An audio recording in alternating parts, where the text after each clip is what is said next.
Hello, legends. It's story time with Veloharmony. I've decided to take this approach. There's been a lot of interest in the history of cycling, and I wanted to go to a point in time in our sport where our sport was blossoming and taking off. And the central point that I found centers around a person, a cyclist that became a manager. His name is Raphael Geminiani. Raphael Geminiani was born in Clermont-Ferrand, France, 12 June 1925. He's a French former road bicycle racer. He had 6 podium finishes in the Grand Tours. He is one of 4 children of Italian immigrants who moved to Clermont-Ferrand.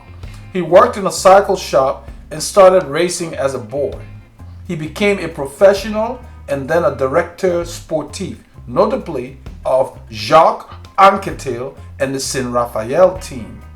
His professional career ran from 1946 to 1960, 14 years. He won the mountains competition of the Tour de France in 1951.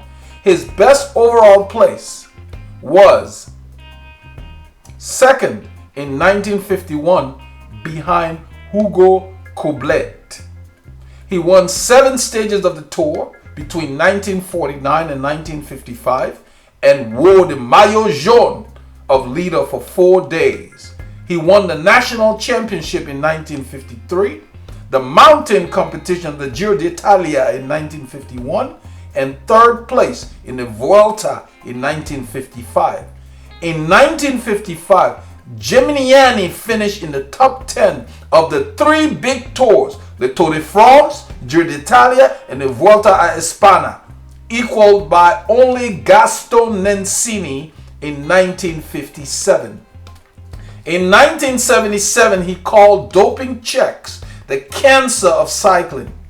He recognized that he had used drugs during his career. His strong personality earned him the nickname of Le Grand Fusil, which translates roughly as Top Gun. Geminiani believed that taking stimulants helped the body recover its equilibrium, and under the care of a doctor, it was okay. He was an adamant antagonist against doping checks that was introduced after the death of Tom Simpson.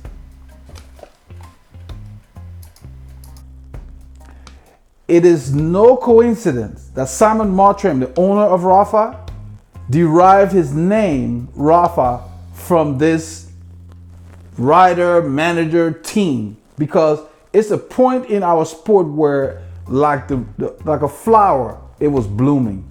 So Simon Mottram has got cycling in his blood, because this is where everything starts and branches out. I mean, I'm talking about, you may not have heard of Raphael Geminiani, but when you're done today, you will know him very well.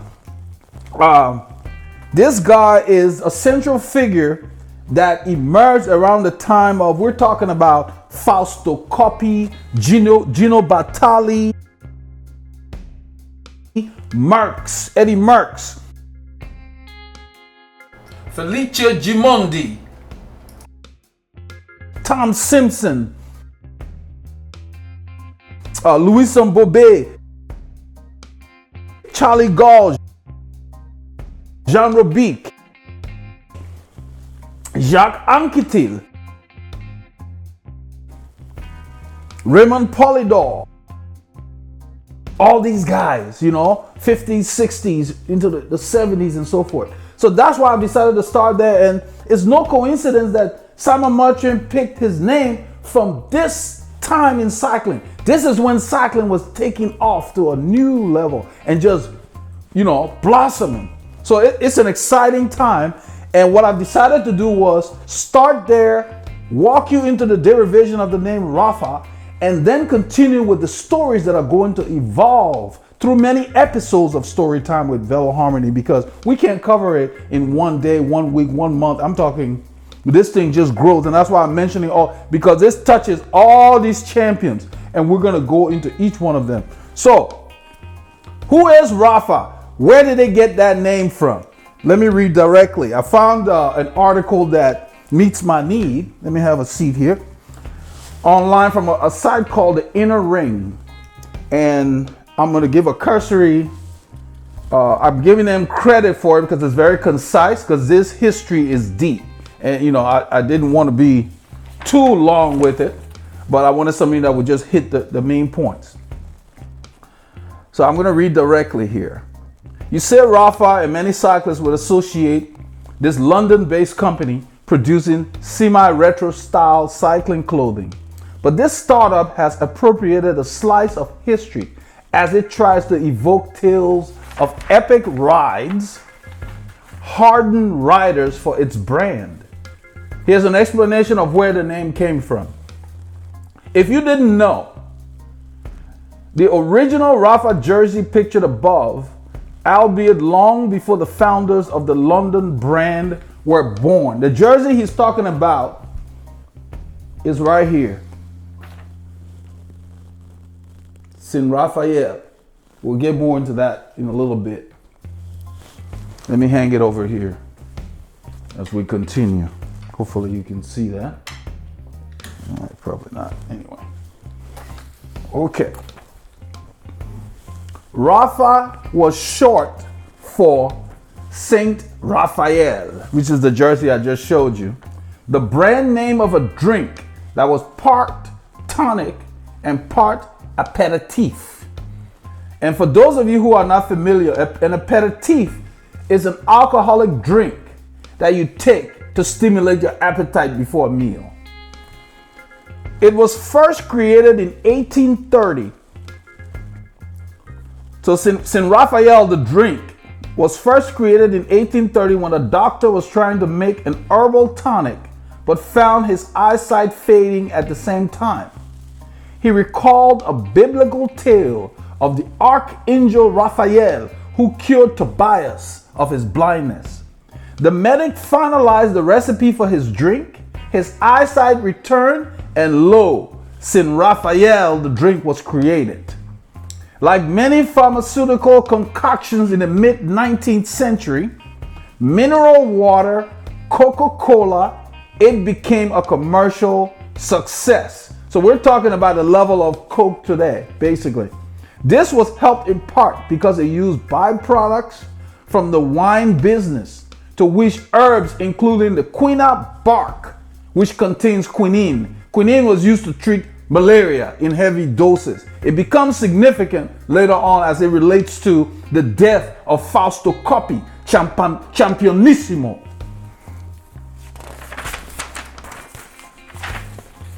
Why the abbreviated Rapha instead of Sin Raphael, the drink's full name? This is the name of the team now. When the team started, they could not go. That jersey I showed you came about in the 60s when the Tour de France allowed them now to be aligned with non-bicycle manufacturers, sponsors. So since they could not be with manufacturers or commercial interests that were not bicycle related, they shortened the name. And let me read directly here. So why they abbreviated Rapha instead of Sin Raphael, the drink's full name? Back in the 50s, the Tour de France organizers refused to allow openly commercial teams. Only bike industry sponsors were allowed. So the Rapha Geminiani tried to pretend, so that was the team, Rapha Geminiani. So they tried to pretend that there was no commercial link to Sin Raphael, the drink, that the team was simply named after the team's directeur sportif, Raphael Geminiani. Tom Simpson is shown here wearing the Raphael Geminiani jersey. Raphael Geminiani also wore the jersey because the team was named after him. They made other deals with other manufacturers like Ford and Quinine, and here it's called Rapha Geminiani in this picture. So he was part of the team, he was the director sportif, so they used his name.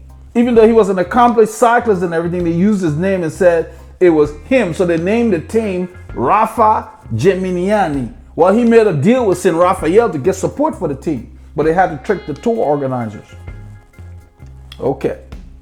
But this was a ruse The director sportive's first name just happened to coincide with the sponsor. And in fact, the funding was coming from the company behind the beverage St. Raphael. This might sound familiar. It's a bit like recent sponsorship deals with Formula One and MotoGP where tobacco sponsors backed the team, but they weren't allowed to display their full name. Okay? It wasn't politically correct, you know. Like, for example, gambling companies like Unibet was backing a team, but they could not put their name on it because, you know, gambling was frowned upon. And so the team would show up with a kit with question mark on it, which, you know, everybody kind of knew it was about the Unibet. So anyway, back to St. Raphael, and in time, the tour organizers relented. Jacques Anquetil rode with the brand's colorful logo, this. So after the tour organizers relented, they could now use the name St. Raphael instead of Rapha Geminiani.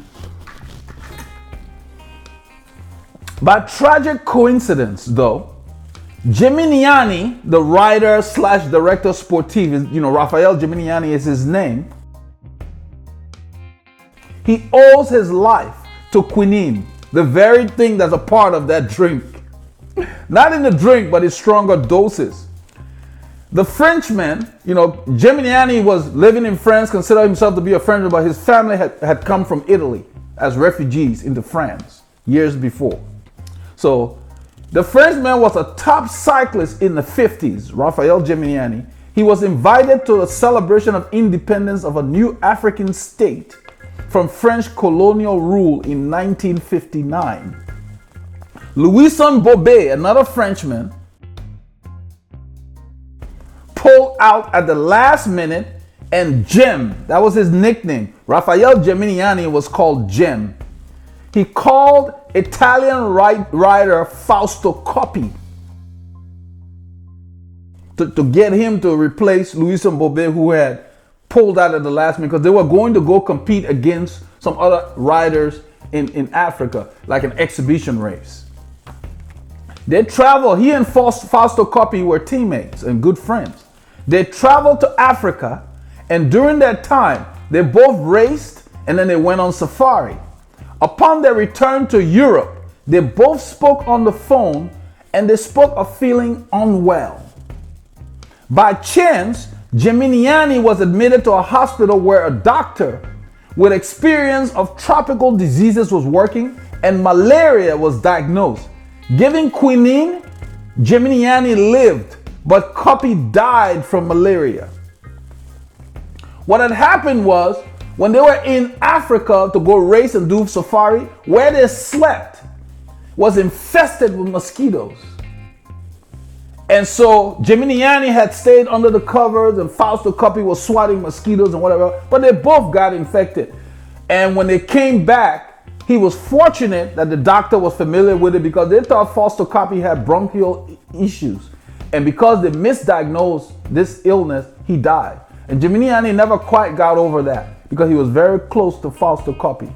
In fact, Fausto Coppi gave him one of his bikes. Fausto Coppi had won Paris-Roubaix in the 50s, and he gave, 2 years later, he gave that bike to Geminiani. One of the few bikes they can trace back to Fausto Coppi. Anyway, let's talk more about Raphael Geminiani. He was the son of Italian immigrants who opened a bike shop in central France. Geminiani is someone who made more of a name for himself as a manager than as a rider. His father looked at his scrawny legs and declared he wouldn't make it as a cyclist. But Raphael went on to win 7 stages of the Tour de France and its mountain competition too. He also took the points competition in the Giro d'Italia. He rode under the nickname of the Grand Fusil, or the Big Gun. But he succeeded even more as a manager, winning the Tour de France from the wheel of the team car, later known as Gem. So that's the story of Rapha's name. There's a lot of other things out there, but whether he took it from the name of the team, whether he took it from Raphael Geminiani, the name Rapha It's not an accidental choice by Samuel Mottram. And the more I learn about this guy and his company, I'm impressed because this is a point in time, as I said earlier, where you're going to see how Raphael Geminiani began to touch all these great writers, you know. So we're talking about this team here, seeing Raphael as the team that Rapha got the name from and shortened it and called their company. But you cannot talk about Saint Raphael without talking about Jacques Anquetil. You know, one of the greatest time trialists of our time. So, and you cannot talk about Jacques Anquetil without talking about Raymond Polydor, the eternal second. So, where do we go from here? That's what I'm talking about. It begins with a triple feature and then it just branches out. So, we cannot talk about Jacques Anquetil without talking about Tom Simpson, which we've already talked about. They knew each other. You had Tom Simpson and Jacques Anquetil chatting before a race. Jacques Anquetil and Raymond Polydor made each other who they are. Because without Raymond Polydor, Jacques Anquetil would have been nothing. You know, the French favored Polydor over Jacques Anquetil because they felt like Jacques Anquetil was not trying hard enough. He made everything look easy. He was one of the most proficient time trialists of his time. He was one of the greatest tacticians. He did not waste his effort. You know, he only attacked when necessary. He only he used his energy when absolutely critical in gaining time. He rode with his head. And so the French public were not endeared to him. I mean, they used to spit on him and stuff like that. And it used to hurt his feelings. He did not show his emotion, but his coach, Raphael Geminiani, was aware of that. I mean, we're talking about Jacques Anquetil doing a race, winning the Dauphiné Libéré, and the same day getting on an airplane to do Bordeaux-Paris. Bordeaux-Paris was a 350-mile race where they rode behind these little motorized bicycles. I mean, 350 miles competing against other people. So it gets deeper than that. So when people talk about, oh, where did Rapha get the name? It doesn't matter where Rapha got the name. What is significant is why they picked that name. This is the rebirth of cycling. In the 1950s, cycling started branching out. We're talking about the greatest champions. We're talking about Felice Gimondi, you know, Luis Mbobé, Fausto Coppi, El Championissimo. We're talking about Gino Bartali. I mean, it just, you know, Jacques Anquetil, Tom Simpson, Eddie Merckx.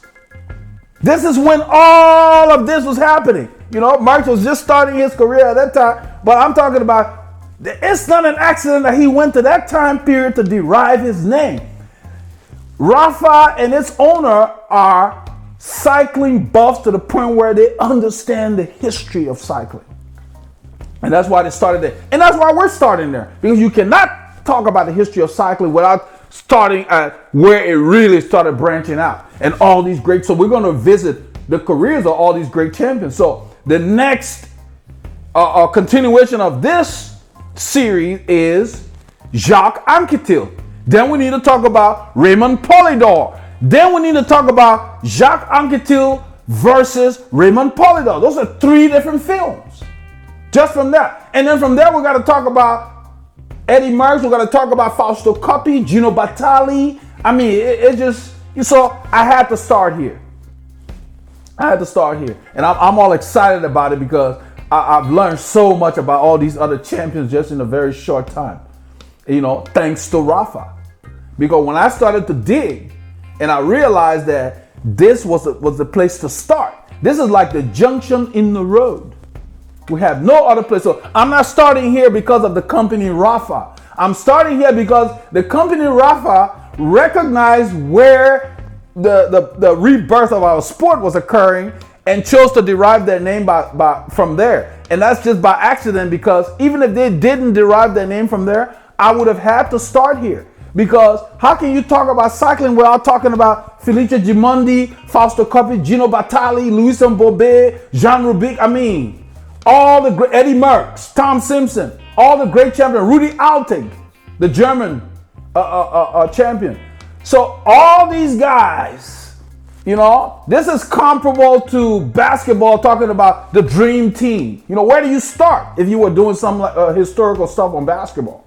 You'd have to start where you have the most champions. So this is pretty much a rebirth of our sport. That's where we have to start. So we're going to have episode 2 from this, and I don't know how I'm going to name it. It doesn't really matter, but I want you guys to realize that this leads into now, I have to introduce you to Jacques Anquetil separately, and then I have to introduce you to Raymond Polydor. You know those two. Then I have to do another film where we're talking about the battles they had. Because if I don't introduce you to them, you're not going to appreciate the battles. So, hang in there. The content's going to start flowing. You asked for it, and now I'm going to fill the cup. Ziad Eldred out. Be safe when you're out on the roads. And be cool and calm, because our sport is deep.